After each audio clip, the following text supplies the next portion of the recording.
السلام علیکم مینوالو زیم سیف یوسف زئی تاسو ګورئ سیف یوسف زئی یوټیوب چینل. مینوالو څنګه تاسو ته معلومه ده مونږه په سٹارټ کې په شروعاتو کې دا خبره کړې وه چې مونږ به په عاداتو باندې خبره کوو چې زمونږ داسې کوم عادتونه په ځان کې پیدا کړو چې هغه مونږ له په ژوند کې کامیابي راکړي. هم په هغې عادتونو باندې نن خبره کوو. نن ړومبی عادت زه تاسو له مخې ته کوم چې د ټولو نه ړومبی عادت هغه داسې څه دی چې په هغې کې انسان ته الله رب العزت کامیابي ضرور ورکوي. مینوالو هغه عادت دی د شکر ادا کول. نن که موږ خیال وکړو نو تاسو به ډېر کم خلک داسې وګورئ چې د هغې نه تاسو تپوس وکوئ حالات څنګه روان دي. د هغې جواب به تاسو ته دا ملاویږي چې د الله فضل دی الحمدلله. دا جواب تاسو ته به ډېر کم ملاویږي. اکثر تاسو به دا اورئ چې یاره حالات خراب دي. د هغې وجه دا ده چې مونږ کې قناعت پسندي نشته. مونږ ته چې څه د الله رب العزت د طرفه ملاویږي په هغې مونږ شکر نه ادا کوو. او الله رب العزت په قرآن پاک کې فرمایي چې تاسو شکر وباسئ ستاسو په رزق کې به زه برکت واچوم. که نن موږ خیال وکړو موږ کې ناشکري یو عادت راغلی دی. کم انسان کې چې ناشکري وي هغه کله هم په مخ کې تللی نشي. کم انسان چې په نن ورځ باندې شکر وباسي الله رب العزت هغه له سبا ډېر زبردست جوړوي. زمونږ کار صرف محنت کول دي.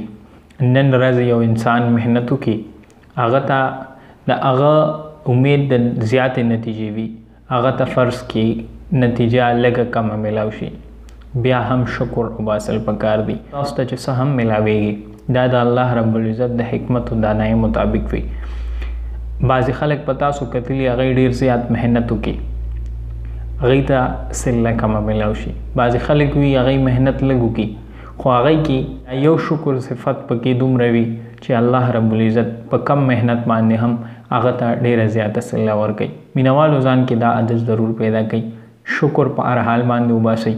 کم انسان چې شکر وباسي الله رب العزت هغه له سبا ورځ ډېره ښکلې جوړوي.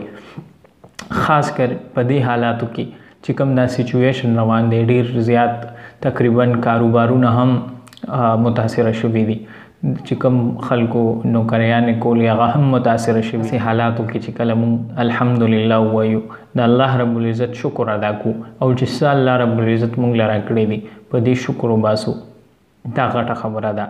هم دغه خلک به سبا ورځ ډېره ښکلې تېروي او خوشحالی به یې تېروي. چې کوم خلک په نن مشکل باندې صبر استقامت نه کار والي او په دې باندې چې څه ورله الله په نن ورځ کې ورکړي دي په دې مشکلاتو کې ورکړي دي په هغې شکر وباسي. که تاسو خیال وکړئ دا څومره کرونا سچویشن راغی په دې حالت کې تقریبا تاسو به داسې د چا نه نی اورېدلي چې هغوی به یو ورځ نهره تېره کړې وي. مینوالو څنګه الله رب العزت وایي چې زه د ستاسو رازق ذات یم. الله رب العزت د رزق ورکوونکی دی. هم دغه شان الله رب العزت هر کور ته رزق رسولی دی.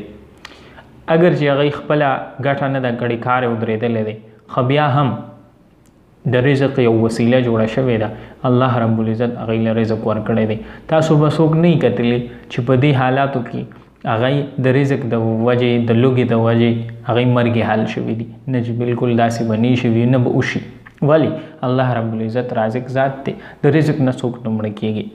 خو مونږ شکر وباسو. په شکر باندې مونږ د الله رب العزت ته سر به سجود شو الله رب العزت شکریه ادا کو چې الله رب العزت مونږ له څومره څه په دې حال کې هم راکړي دي. مونږ له 3 وخته روټۍ راکوي رزق راکوي په دې باندې مونږ شکر وباسو. او بیا شکر وباسلو کې یو بل څیز تاسو سره لږ غونډې مخې له راوړم چې شکر وباسل صرف د الله رب العزت چې کوم انعامات دي په هغې شکر وباسل نه بلکې چې کله تاسو سره څوک نیکي وکړي په هغې باندې هم شکر وباسل دا هم د شکر د عادت کې شامل دي.